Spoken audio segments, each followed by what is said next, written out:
Uma médium, amiga minha, me fez uma pergunta que a resposta que eu dei para ela poderá ser útil para vários de vocês que também são médiums.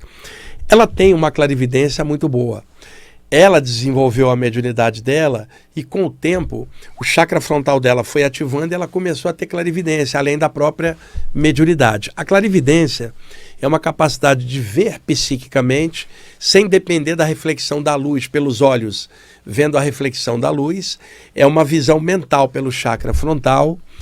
É uma capacidade anímica que pode ser desenvolvida dentro do chakra frontal da pessoa, de forma anímica.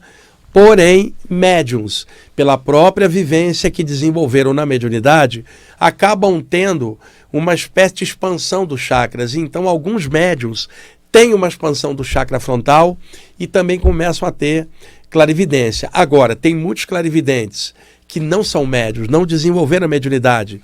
Animicamente só tem a clarividência. Por isso encontramos literatura de clarividência em outras áreas. Por exemplo, tem livro de clarividência na área da teosofia, que é o livro Clarividência, do Charles Webster Leadbeater, publicado no Brasil pela editora Pensamento. Tem um livro do Rodrigo Medeiros, mais moderno, muito bom, também chamado Clarividência, com uma abordagem mais voltada para a área da conscienciologia, mas com uma linguagem um pouco mais fácil para as pessoas entenderem.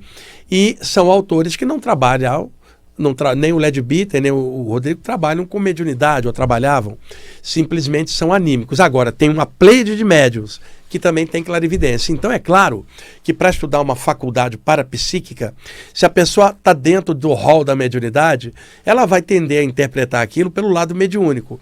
Mas se vocês pegarem alguém que está dentro do rol de fenômenos anímicos e não trabalha com a parte mediúnica, a pessoa vai tender a interpretar tudo de forma anímica. E quem está no meio estuda de forma anímico-mediúnica, sabendo que isso é tudo um conjunto. E há um erro muito grande. O pessoal que trabalha com mediunidade tende a desdenhar o outro que trabalha com a parte anímica, achando que a mediunidade é superior. E o pessoal que trabalha a parte anímica desdenha os médiuns, achando que só o anímico é que interessa. Eu acho isso uma tolice. Eu acho que cada um é cada um, e cada um sendo feliz do seu jeito é o que importa, e fazendo bem com aquilo. No meu caso, eu dei sorte de tanto estudar e trabalhar a parte anímica e também a parte mediúnica. Juntei as duas coisas em mim mesmo e ambas me fazem bem, porque senão esse estudo espiritual vai ficar capenga. Pelo lado anímico, rechaça a mediunidade. Pelo lado da mediunidade, rechaça o lado anímico. E eu acho isso um desperdício. Então, ela é médium. A clarividência dela abriu posteriormente por causa da mediunidade dela, ou seja, não foi anímica, e ela começou a ver muitas coisas. O que acontece com ela e que acontece com outros médiuns? Abre uma capacidade e ela começa a ver, mas não sabe interpretar direito o que está vendo, porque não estudou aquilo. Às vezes está estudando só a mediunidade, mas não estudou especificamente a clarividência. Por isso que eu estou dando dica desses dois livros, o Clarividência do Leadbeater e o Clarividência do Rodrigo Medeiros. E tem o livro do Leadbeater também, O que há além da morte, muito bom, O lado oculto das coisas. Na área espírita, tem livros também tratando do tema, mas dentro da ótica espírita.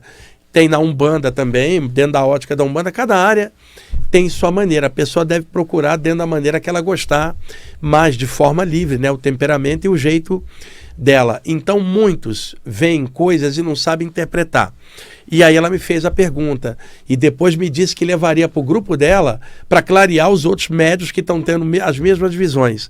Ela me perguntou, por que no tratamento de desobsessão, ela e outros médios do lugar onde ela vai percebem espíritos desencarnados plasmando no corpo espiritual vergões, deformações, feridas, inclusive, que ela vê nesses espíritos, e energias escuras, como se fossem pústulas energéticas escuras, impregnando o corpo extrafísico daquela entidade.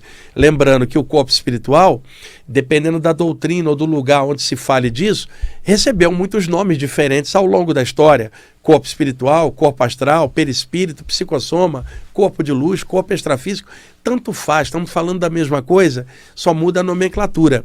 Então esse psicossoma, ou corpo psíquico, ou corpo astral, ou espiritual, ou perispírito, tanto faz, é dotado de alta plasticidade, como eu já comentei em tantos programas aqui ao longo dos anos, aqui fazendo na rádio.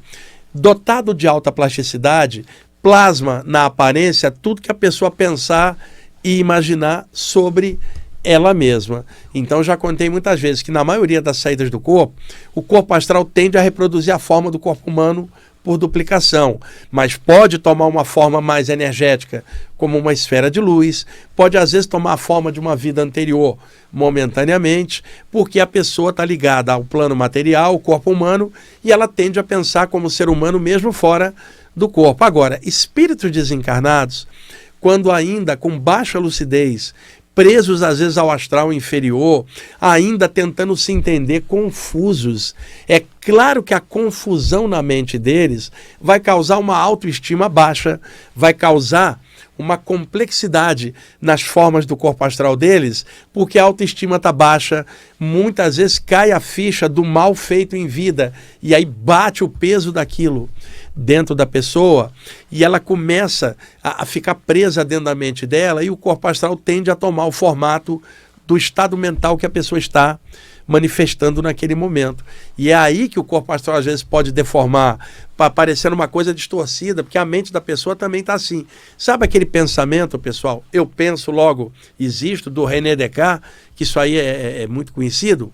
Uma entidade que está fragmentada espiritualmente, não consegue coordenar o pensamento, a lucidez está baixa, ela não consegue sequer lembrar o nome dela, ela não fala eu penso logo existe, nem isso ela consegue. Como o corpo astral reflete o estado da mente, a mente está fragmentada, a forma do corpo astral fragmenta e distorce, parecendo que a pessoa está distorcida, deformada. Pode aparecer vergões, marcas escuras, que a própria mente causa, estigmas negativos causados pela própria mente. E pode aparecer também no corpo espiritual pústulas ou feridas escuras. E aí a minha amiga médium não entendia, ela falou, mas esse é o corpo astral, não é o corpo físico, Wagner. Eu entendo a pessoa ter chagas ou pústulas no corpo humano, mas o corpo astral é feito só de energia. Como é que tem a mesma coisa? Eu falei, você precisa estudar mais. Não é só o corpo astral que é feito de energia, o corpo humano também é energia, porque a matéria é energia condensada. O corpo humano também é uma forma de energia. Outrora, em estudos espirituais, todo mundo que mexia com essa área achava que energética era só a parte sutil, mas o corpo humano também é energia. Hoje, nós sabemos disso.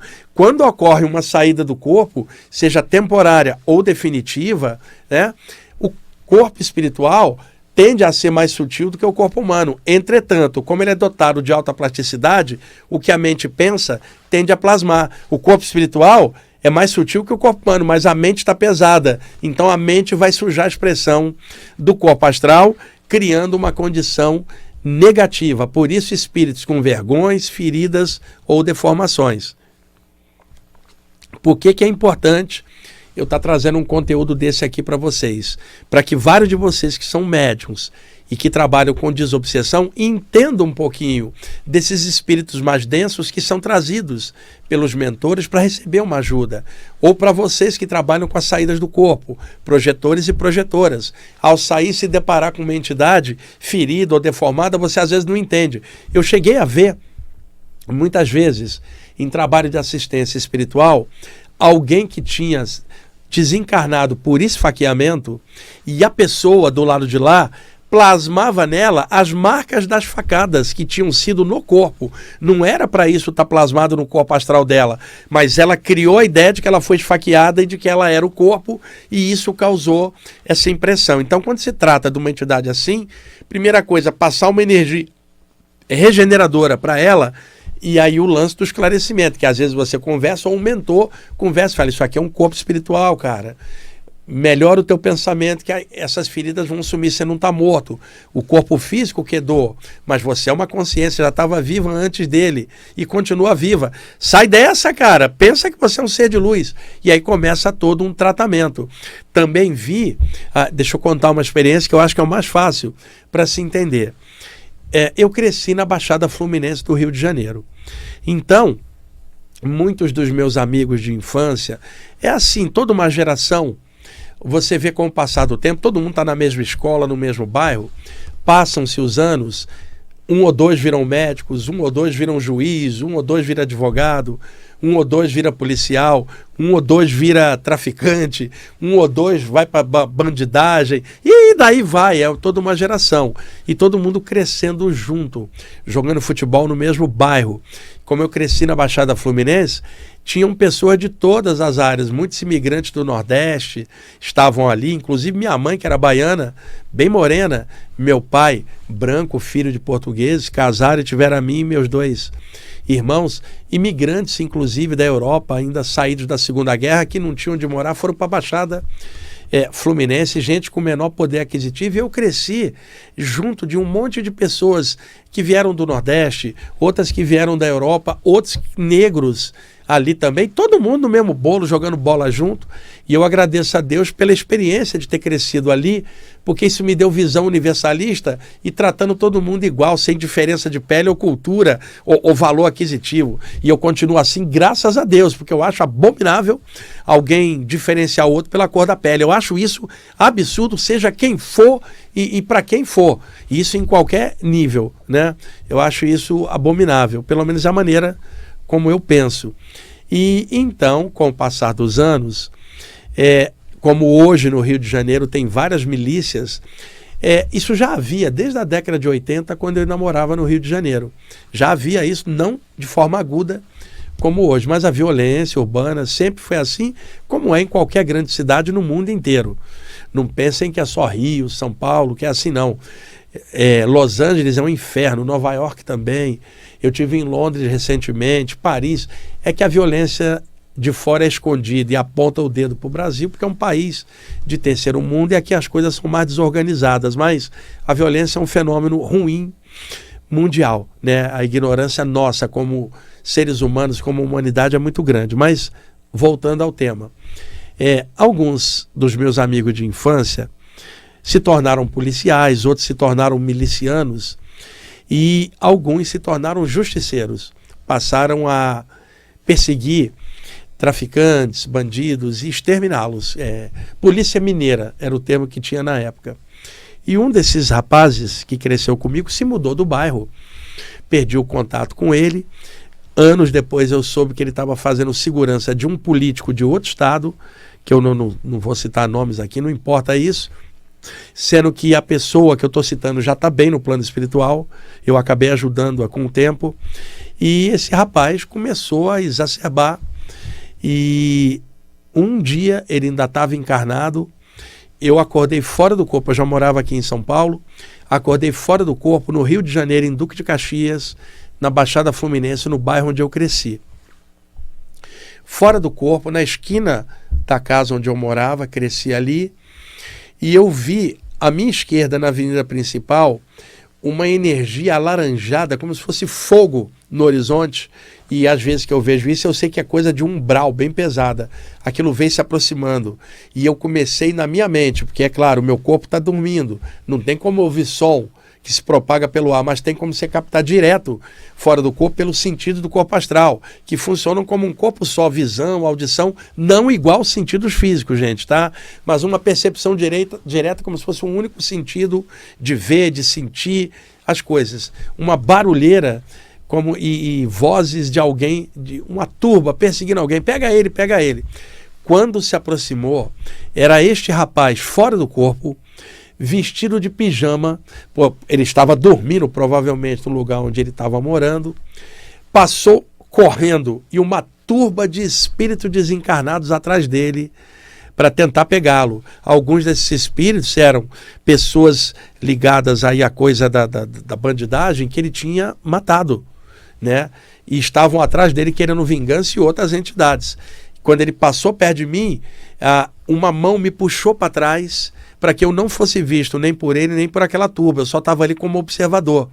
E aí, quando ele passou, eu vi claramente plasmado nele um monte de buraco de balas na estrutura, como se fosse a pele dele plasmada do lado de lá. E aí, esse ser espiritual que estava atrás de mim, que me puxou, que foi quem me levou lá para ver isso, falou assim: cada bala que ele plantou no corpo de alguém, está plasmado o mesmo furo nele, porque a mente dele, antes de fazer o ato, já tinha em si, e o corpo astral plasma. E isso ele nem sequer está desencarnado, já vai acordar, achando que teve um pesadelo. O corpo astral dele está marcado com toda a violência que ele patrocinou ou fez contra outro, está tudo marcado.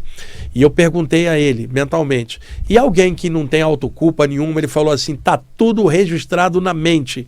Não tem essa história de autoculpa, bem ou mal. A mente registra e repercute, causa gera efeito. E aí ele me puxou e falou assim, agora você vai voltar para o corpo para você lembrar dessa experiência e entender melhor essas plasmagens do corpo espiritual. Um segundo depois eu tomei aquela fisgada, é uma fisgada que você toma na base da nuca atrás, que é como se fosse um aviso do cordão de prata que você vai ser puxado em frações de segundo. Você está projetado, dá uma fisgadinha atrás e mais rápido que você possa pensar, você toma um puxão e cai abruptamente dentro do corpo, independentemente da distância. Isso é algo que vários projetores sentem. O Sylvan Joseph Muldon, lá naquele clássico que eu sempre cito, Projeção do Corpo Astral, publicado na América do Norte em 1929, e traduzido na década de 60 em diante pela editora Pensamento aqui no Brasil com o título Projeção do Corpo Astral, ele chamou isso de aviso ou chamado do cordão astral. Foi o nome que ele citou. Décadas depois dele, Valdo Vieira chamou de aviso admonitório. E eu estou falando uma pequena fisgadinha que dá e logo a seguir você é puxado. E não dá para resistir. O puxão do cordão de prata é muito forte, né? E aí você cai dentro da matéria, abre os olhos e lembra completamente da experiência, sem dúvida alguma, não é sonho, não é pesadelo, simplesmente você está lúcido e aí claramente você lembra daquilo. Então estou contando um exemplo de um espírito cheio de feridas, que eram as balas que ele meteu no corpo de alguém, ficou tudo registrado nele mesmo. E quando ele desencarnou, ele ficou muito mal. Ficou péssimo. E aí levou anos para esse cara se recuperar. A família dele, já com alguns elementos desencarnados, tentou ajudá-lo. Eu ajudei em algumas coisas, porque ele cresceu junto comigo, eu não tenho que ficar julgando nada. Eu atenderia ele, a vítima dele, qualquer um que o plano espiritual fala, vai lá, enche luz, eu não quero saber quem é. Vou lá e faço a minha tarefa igual um médico que tem um paciente na frente. Não interessa quem é o paciente, se ele é de esquerda, de direita, de centro, se ele é alto ou baixo, você vai ter que atender, porque você é médico. Então a minha função como curador sensitivo é ir lá encher de luz. Então não fico vendo ou julgando nada. Eu aprendi isso com o tempo, mentores me levam, eu vou onde eles falam, manda a luz, eu mando luz, não quero saber para quem. Minha função é irradiar, não é julgar nada. E hoje, esse rapaz está em franca recuperação, ainda passando os probleminhas dentro dele, eventualmente vai ter que reencarnar, e aí vem problemas, e lá na frente, mas a minha tarefa eu fiz com ele.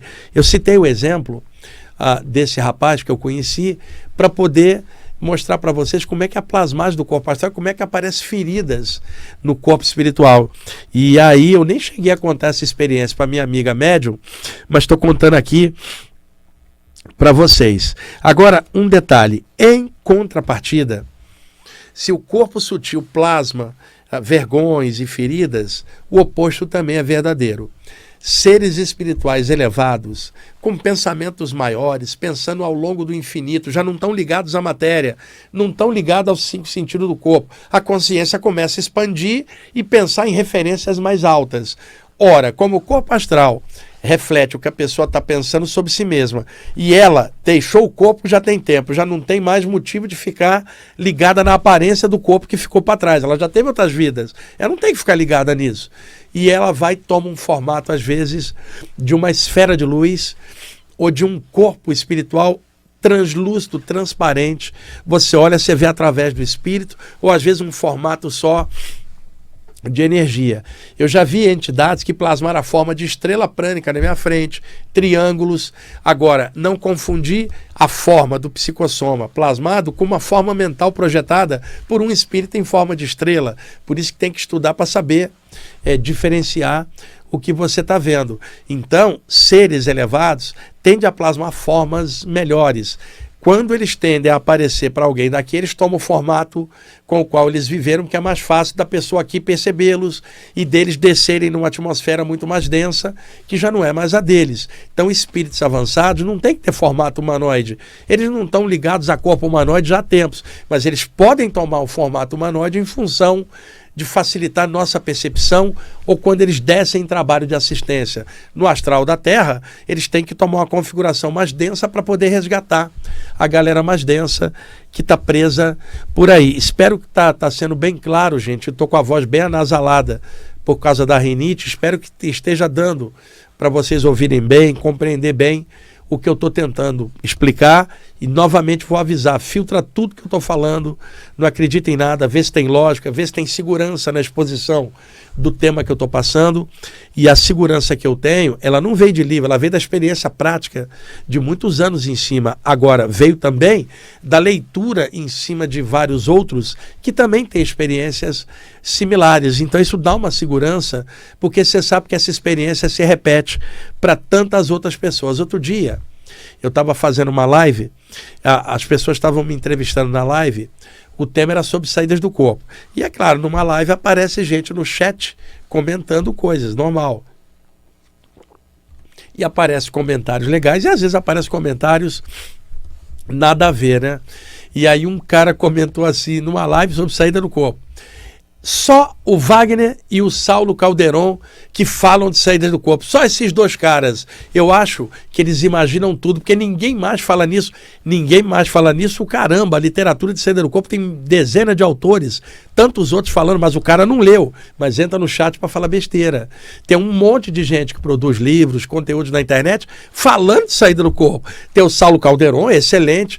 Tem o meu próprio trabalho, e tem de tantos outros aí, tem vários caras e mulheres boas fazendo trabalhos de esclarecimento muito legal. Cabe a vocês filtrarem, pegar o que é bom, recusar o que é ruim de mim ou de qualquer um, e seu também, e pegar o melhor de cada pessoa e o seu e ir levando. Mas é incrível, gente, como muita gente entra em conteúdo da internet sem base alguma e opina como se fosse uma sumidade no tema, e parece que é você que está falando besteira e não a pessoa. Internet, assim, o YouTube principalmente, mas utilizando lógica, dá para você ver a segurança de alguém em relação ao tema que ela trabalha, que está dentro do que ela faz. Dá para ver claramente quando a pessoa está segura do que ela está falando. Você gostou desse corte? Então clica aqui embaixo, olha na descrição se você quiser assistir o vídeo inteiro, que está muito legal.